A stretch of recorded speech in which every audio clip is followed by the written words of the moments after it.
नमस्कार. जय महाराष्ट्राचा आपला आजचा विषय आहे लाडकी बहीण योजनेच्या अंतर्गत ज्या महिलांकडे दुसरं आधार कार्ड नाही त्यांच्याकडे जे डॉक्युमेंट आहेत आता ते अंगणवाडी ताई घेत नाहीयेत, म्हणून सरकारने पोर्टलवर ऑप्शन द्यावं. आणि दुसरा विषय असा आहे की ज्या महिलांकडे हे डॉक्युमेंट्सच नाही तर त्यांनी ई-के-वाय-सी कशी करावी. तर या संदर्भामध्ये मी आज व्हिडिओ शेअर केलाय, तर त्याची लिंक बघा मी खाली दिलेली आहे. तुमचं पण मी त्या व्हिडिओमध्ये जे बोललेली आहे तुमचं पण जर मत तसंच असेल तर नक्की तिथं कमेंट करा. कारण बघा, या दोन्ही विषयावर जर अपडेट नाही आली, तुमची ई-के-वाय-सी नाही झाली, तर मग पुढे तुमचे फॉर्म अपात्र होणार का, लाभ मिळणार नाही का, हे सगळे प्रश्न तुम्हालाही पडलेले आहेत आणि तुम्हीच मला विचारत आहात.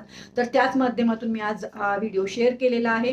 एक तर हे दुसऱ्या आधार कार्ड संदर्भात ज्यांच्याकडे डॉक्युमेंट आहेत, ज्यांच्याकडे डॉक्युमेंट नाहीत, अंगणवाडी ताई डॉक्युमेंट घेत नाहीत, या 3 मुद्द्यावर आपला आजचा व्हिडिओ आहे. तर नक्कीच तो व्हिडिओ तुम्ही पहा, म्हणजे तुमच्या सर्व प्रश्नांची उत्तरं तुम्हाला मिळतील. आणि मेन म्हणजे त्या व्हिडिओमध्ये मी जे बोलले तीच तुमची सुद्धा अडचण आहे का ते पण एकदा चेक करून घ्या.